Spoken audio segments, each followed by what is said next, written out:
Om Swastiastu. Selamat malam, Pak Putu Nuratama, SE MSI AK CA, sebagai dosen pengampu Praktikum Audit, dan teman-teman kelas 6A Akuntansi Sore. Kami dari kelompok 8 mencoba mempresentasikan modul 8, yaitu pendapatan dan beban, dan dimulai oleh teman saya. Untuk prosedur audit modul 8, yaitu pertama, siapkan schedule utama, yaitu ada dalam indeks PL3. Yang kedua, minta daftar beban operasi dan cocokkan dengan buku besar, sudah dilaksanakan. Ketiga, lakukan uji kewajaran atau reasonableness test untuk melihat kewajaran fluktuasi setiap beban dengan membandingkan data tahun lalu dan atau bulan-bulan sebelumnya. Sudah dilaksanakan dan dapat dilihat pada indeks ARP 1.3. Yang keempat, apabila ada kenaikan atau penurunan yang mencolok, mintalah penjelasan dari pihak manajemen, kemudian cocokkan antara penjelasan tersebut dengan bukti-bukti lain yang mendukung serta pembayarannya.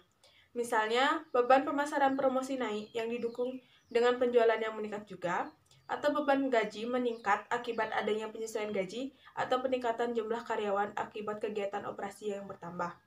Sudah dilaksanakan dan dapat dilihat pada indeks ARP 1.3.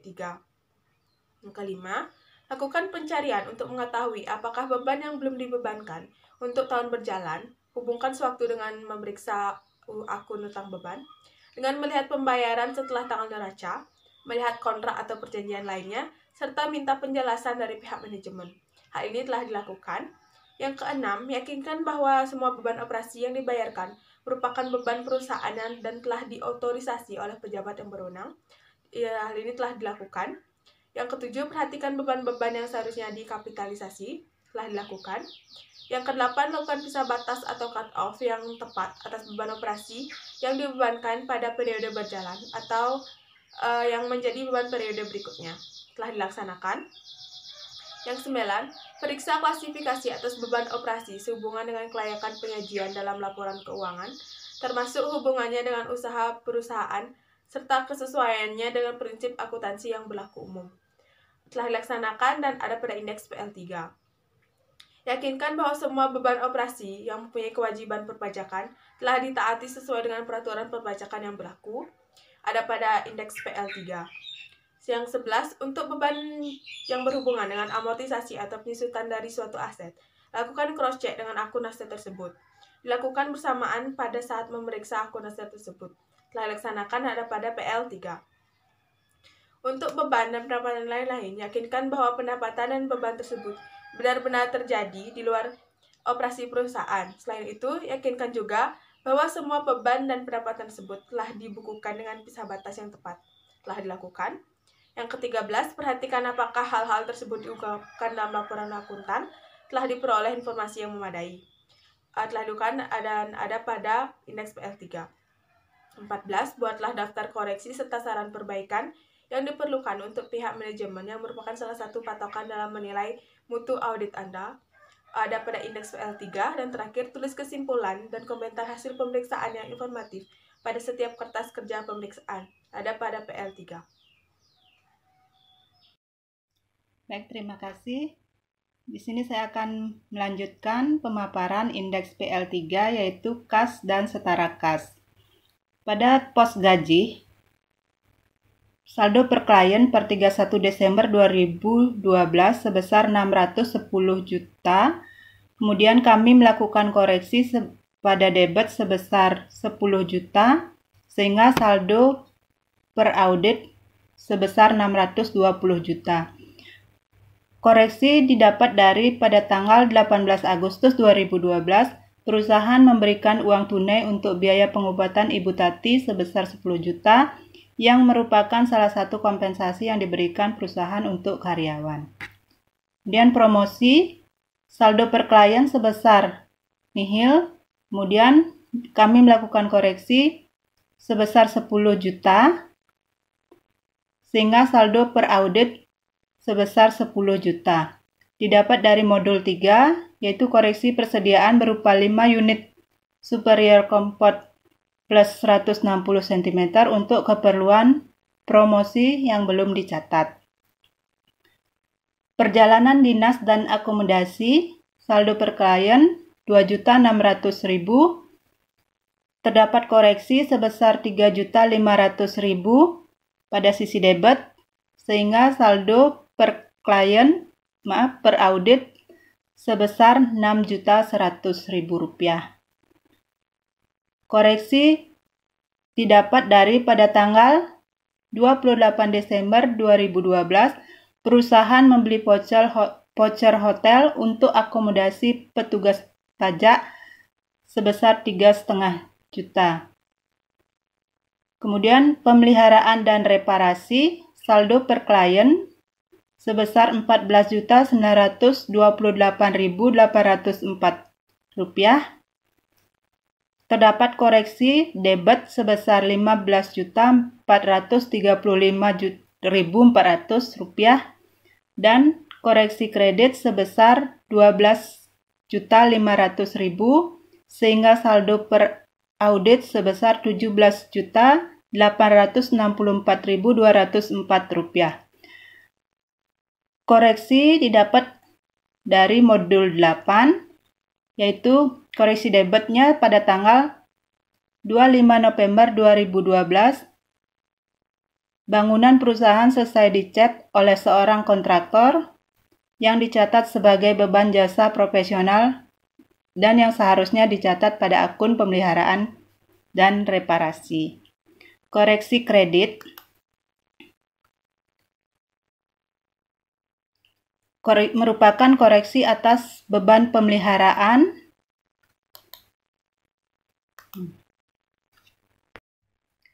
Koreksi kredit merupakan koreksi atas beban pemeliharaan dan reparasi, namun melihat bukti-bukti transaksi yang diperkirakan berkaitan dengan aset tetap.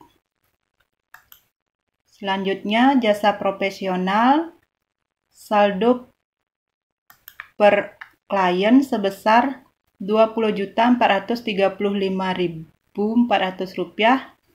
Kemudian terdapat koreksi pada kredit sebesar Rp15.435.400 sehingga saldo per audit sebesar Rp5 juta. Koreksi didapat dari pada tanggal 25 November 2012, bangunan perusahaan selesai dicat. Koreksi merupakan lawan transaksi dari beban pemeliharaan dan reparasi di atas. Kemudian asuransi, saldo per klien nihil.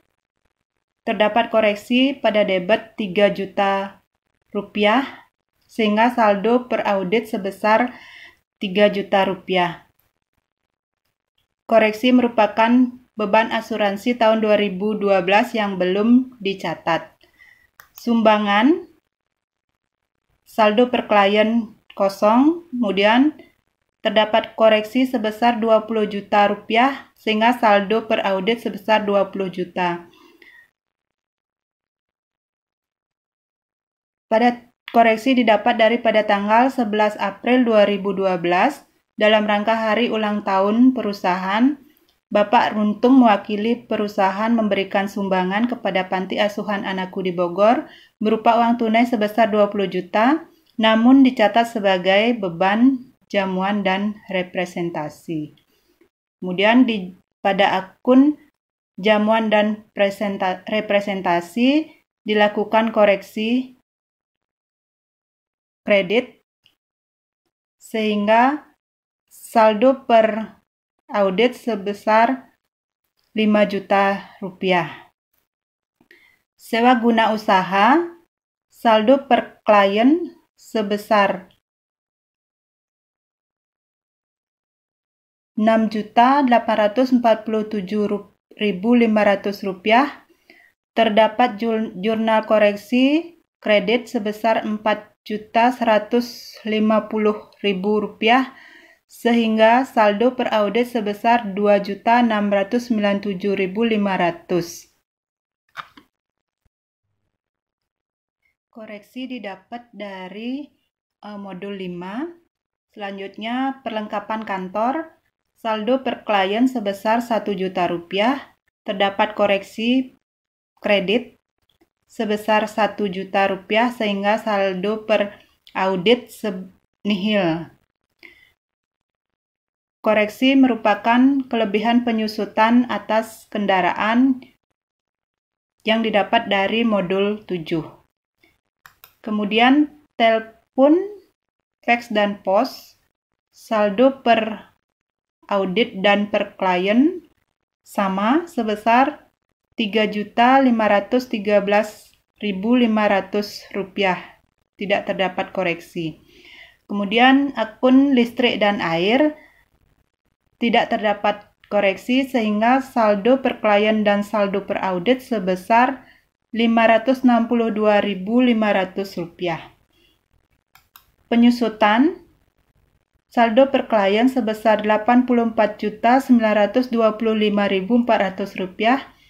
Terdapat koreksi kredit sebesar Rp13.446.000 sehingga saldo per audit sebesar Rp71.479.400. Koreksi didapat dari modul 7, yaitu atas kelebihan penyusutan inventaris kendaraan bermotor. Kemudian selanjutnya piutang tak tertagih. Saldo per klien nihil, terdapat koreksi debit sebesar Rp27.500.000 sehingga saldo per audit sebesar Rp27.500.000. Koreksi didapat dari modul 2 merupakan koreksi untuk mencatat penghapusan piutang UD rambutan. Kemudian sewa, saldo per klien nihil, terdapat koreksi debit sebesar Rp5 juta sehingga saldo per audit sebesar Rp5 juta.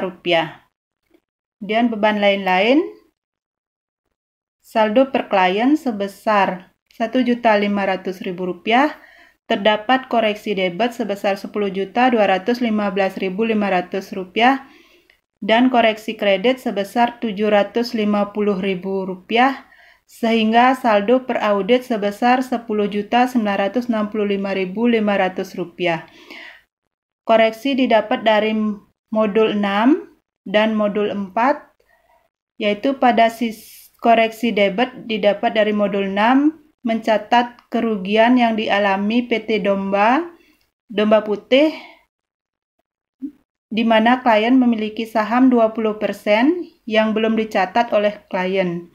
Pada modul 4, koreksi atas pengeluaran kas kecil dan mencatat biaya administrasi bank. Kemudian koreksi kredit didapat dari modul 6 merupakan koreksi pembelian 5% saham PT Domba Kecil.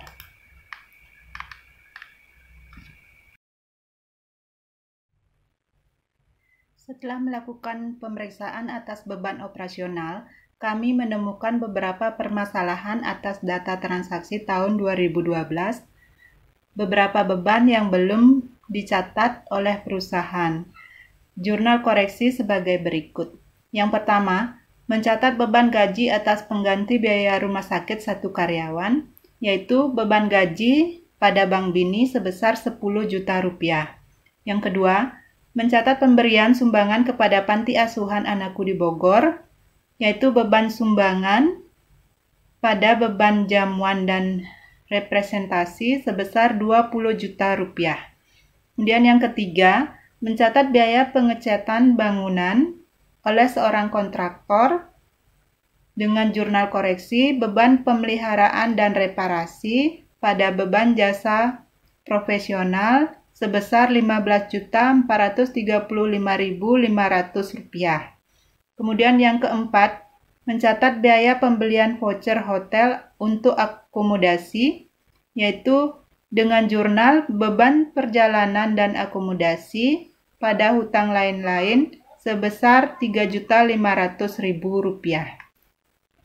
Kesimpulan pemeriksaan adalah, menurut pendapat kami, saldo beban operasional telah disajikan secara wajar dan sesuai dengan standar akuntansi keuangan yang berlaku. Selanjutnya halaman 107 indeks M2 mengenai utang pajak. Utang pajak PPh 21 menurut per klien sebesar Rp5.781.800. Terdapat koreksi dari kelompok kami yaitu dari indeks M2.1 sebesar Rp5.450.000 yang menjadikan total saldonya yaitu sebesar Rp11.231.800. Kemudian untuk utang pajak PPh 23-nya per klien kosong atau 0 dan tidak ada koreksi. Utang pajak PPh 25 dan 29-nya per klien sebesar Rp12.432.126.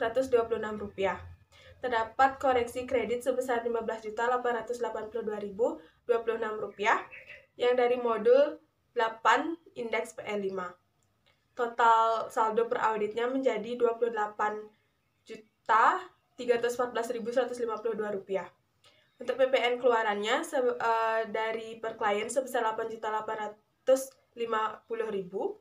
Terdapat koreksi debit sebesar Rp11.520.000 yang dapat dari modul 2 indeks E1 dan koreksi kredit sebesar Rp4.750.000 yang dapat dari modul 3 indeks M1 yang menjadikan saldo per auditnya Rp2.080.000. Jadi untuk total utang pajak per audit menjadi Rp41.652.952. Untuk catatan pemeriksaan schedule utang pajak indeks M2 yaitu pertama kami telah memeriksa surat setoran pajak atau SSP dan surat perintah membayar atau SPM PPh 21 serta SPT 1721 untuk tahun 2012. Yang kedua, kami telah memeriksa rekonsiliasi fiskal tahun 2012 antara akuntansi dengan fiskal berdasarkan SSP dan SPT 1771 untuk tahun 2012. Berdasarkan pemeriksaan tersebut dibuatkan koreksi jurnal pada schedule PL5. Yang ketiga, kami telah melakukan pemeriksaan terhadap pembayaran utang pajak penghasilan setelah tanggal neraca. Untuk kesimpulan pemeriksaan, yaitu menurut pendapat kami, saldo hutang pajak telah disajikan secara wajar dan sesuai dengan standar akuntansi keuangan yang berlaku umum. Selanjutnya yaitu untuk perhitungan PPh 21. Untuk perhitungan per kliennya atas nama Denny, mulai bekerja bulan Januari 2012, statusnya kawin, tidak ada tanggungan, gaji Rp96 juta, THR Rp8 juta, dan untuk Sugeng bekerja mulai pada Januari 2012, status kawin, tanggungan 2, gaji Rp84 juta, THR Rp7 juta. Untuk Rantung mulai bekerja pada Juli 2008, statusnya kawin, tanggungan 3, gaji Rp216 juta, THR Rp18 juta. Untuk Agus, statusnya tidak kawin, gaji Rp60 juta, THR Rp5 juta. Dan untuk Esther, statusnya kawin, tanggungan 1, gaji Rp60 juta, THR Rp5 juta. Lalu untuk PPh pasal 21 dan PPh pasal 21 yang telah disetor itu didapat pada buku 1 halaman 147. Lalu untuk perhitungan PPh pasal 21-nya itu didapat dari PPh pasal 21 dikurangi dengan PPh pasal 21 yang telah disetor. Sehingga untuk Denny, utang PPh pasal 21-nya itu sebesar Rp508.000 dan untuk Sugeng itu Rp333.000, Rantung Rp2.604.000, Agus Rp171.500 dan Esther Rp160.500. Selanjutnya yaitu perhitungan per auditnya. Untuk gaji dan THR bisa dilihat pada perhitungan per klien. Lalu untuk total penghasilan bruto itu didapat dari gaji ditambah dengan THR. Sehingga untuk Denny total penghasilan brutonya Rp104 juta, Sugeng Rp91 juta, Rantung Rp234 juta, dan untuk Agus dan Esther sebesar Rp65 juta. Lalu untuk biaya jabatan itu bisa didapat pada buku 2 halaman 109. Lalu penghasilan neto itu didapat dari total penghasilan bruto dikurangi dengan biaya jabatan. Dan untuk PHKP itu didapat dari penghasilan neto dikurangi dengan PTKP. Sehingga untuk Deni PHKP-nya sebesar 82.040.000, untuk Sugeng 67 juta rupiah, untuk Rantung 206.880, untuk Agus 46.160, untuk Esther 43.520. Lalu untuk perhitungan PPh pasal 21-nya, karena Deni PHKP-nya di atas 50 juta, maka ia kena tarif pajak 5% dan 15%, yaitu sebesar 2.500.000 dan 15%-nya 4.806.000. Begitu juga untuk Sugeng, untuk tarif 5%-nya 2.500.000, 15%-nya 2.550.000. Untuk Rantung yang 5%-nya sebesar 2.500.000 dan 15%-nya 23.532.000. Lalu untuk Agus dan Esther, karena PHKP-nya di bawah 50 juta rupiah, maka ia hanya kena tarif pajak 5%, yaitu untuk Agus 2.308.000 dan Esther 2.176.000. Lalu untuk PPh pasal 21 yang harus dipotong itu didapat dari PPh pasal 21 tarif pajak 5% dan 15% itu ditambah, sehingga untuk Deni PPh pasal 21 yang harus dipotong itu sebesar 7.306.000, Sugeng 5.050.000, Rantung 26.032.000, Agus 2.308.000, Esther 2.176.000. Untuk PPh pasal 21 yang telah dipotong dan disetor itu bisa dilihat pada perhitungan per kliennya, sehingga untuk PPh pasal 21 kurang dipotong itu bisa didapat dari PPh pasal 21 yang harus dipotong dikurangi dengan PPh pasal 21 yang telah dipotong dan disetor, sehingga untuk Deni itu sebesar 1.708.000, Sugeng 1.383.000, Rantung 5.304.000, Agus 421.500, Esther 410.500. Sekian dari saya, akan dilanjutkan oleh rekan saya. Baik, di sini saya akan menjelaskan indeks M2.1. Sebelumnya sudah dijelaskan tentang perhitungan PPh pasal 21, dan dari perhitungan tersebut kami juga akan gunakan di kertas kerja ini. Dari perhitungan PTKP dan PHKP dapat dari perhitungan PPh pasal 21, perhitungan per audit, sehingga didapatkan hasil PPh pasal 21, yaitu untuk Deni sebesar 7.306.000, untuk Sugeng sebesar 5.050.000, untuk Rantung sebesar 26.032.000, Agus sebesar 2.308.000, untuk Esther yaitu sebesar 2.176.000. Sehingga total PPh pasal 21 yaitu sebesar 42.872.000. Sebelumnya, menurut perhitungan klien, PPh pasal 21 yang mereka hitung sebesar 37.422.000. Bisa dilihat di slide sebelumnya di perhitungan PPh pasal 21. Sehingga terdapat selisih yaitu sebesar 5.450.000. Itu didapat dari 42.872.000 dikurangi 37.422.000. Sehingga koreksi ini harus dijurnal dan dicatat dengan jurnal, yaitu beban PPh pasal 21 pada utang PPh pasal 21 yaitu sebesar 5.450.000. Baik, sekian presentasi dari saya. Selanjutnya akan dilanjutkan oleh teman saya. Saya lanjutkan pada indeks PL5 tentang rekonsiliasi fiskal halaman 110 buku 2. Yang pertama ada laba sebelum pajak. Terdapat pada indeks A31 di debit dikoreksi sebesar 104.650.900 rupiah. dikredit sebesar Rp48.120.169,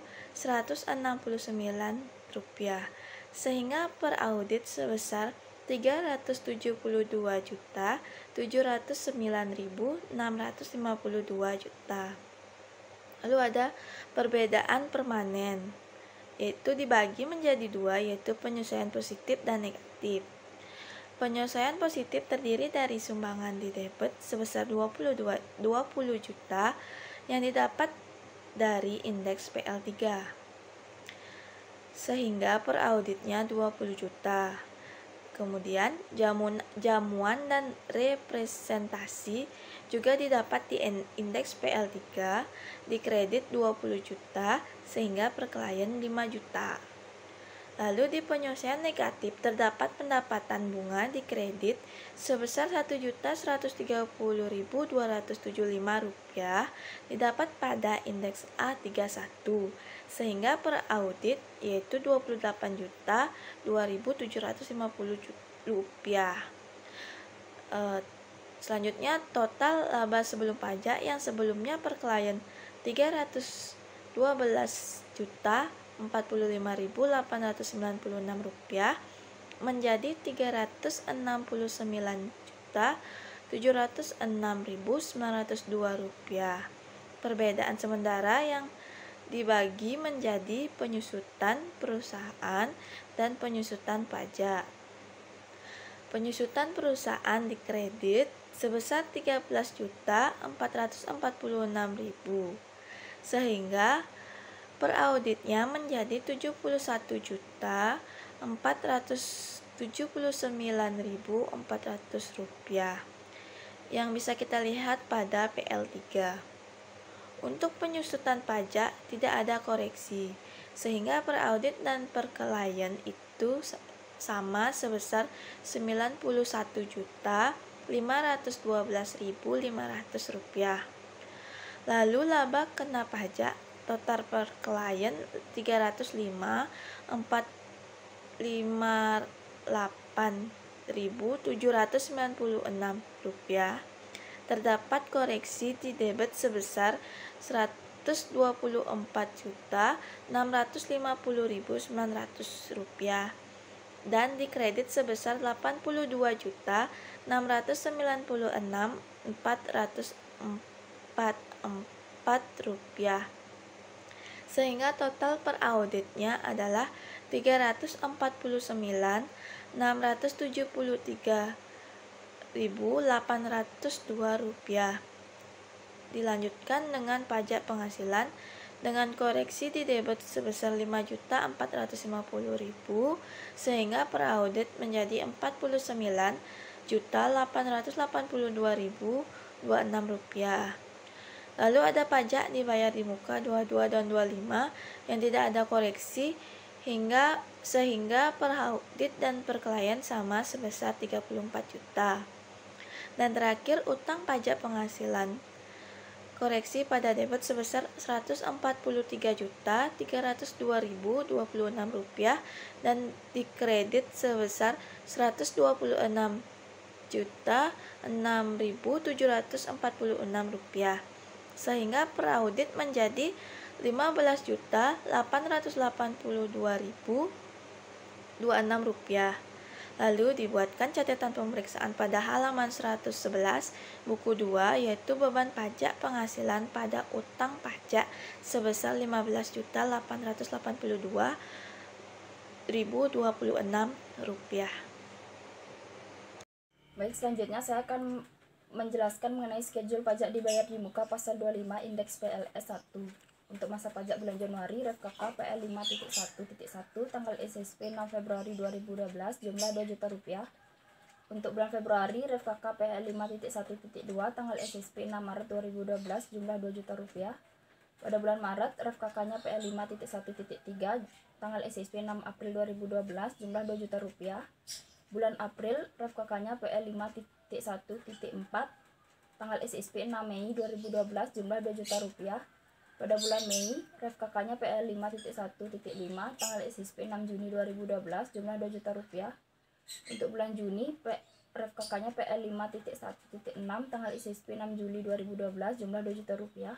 Pada bulan Juli, ref kakaknya PL 5.1.7 tanggal SSP 6 Agustus 2012 jumlah Rp2 juta. Untuk Agustus, ref kakaknya PL 5.1.8 tanggal SSP 6 September 2012 jumlah Rp2 juta. Dan untuk bulan September, ref kakaknya yaitu PL 5.1.9 tanggal SSP 6 Oktober 2012 jumlah Rp2 juta. Pada bulan Oktober, ref kakaknya yaitu PL 5.1.10 tanggal SSP 6 November 2012 jumlah Rp2 juta. Untuk bulan November, ref kakaknya PL 5.1.11 tanggal SSP 6 Desember 2012 jumlah Rp2 juta. Dan untuk bulan Desember, ref kakaknya PL 5.1.12 tanggal SSP 6 Januari 2013 jumlahnya itu Rp2 juta. Sehingga untuk totalnya yaitu Rp24 juta. Dan untuk schedule pajak dibayar di muka pasal 25 ini sudah sesuai dengan SSP PH 25 tahun 2012. Demikian presentasi dari kelompok kami, kelompok 8. Bila ada kesalahan dalam penyampaian, kami mohon maaf dan koreksinya. Kami tutup dengan Paramasanti. Om Santi Santi Santi Om.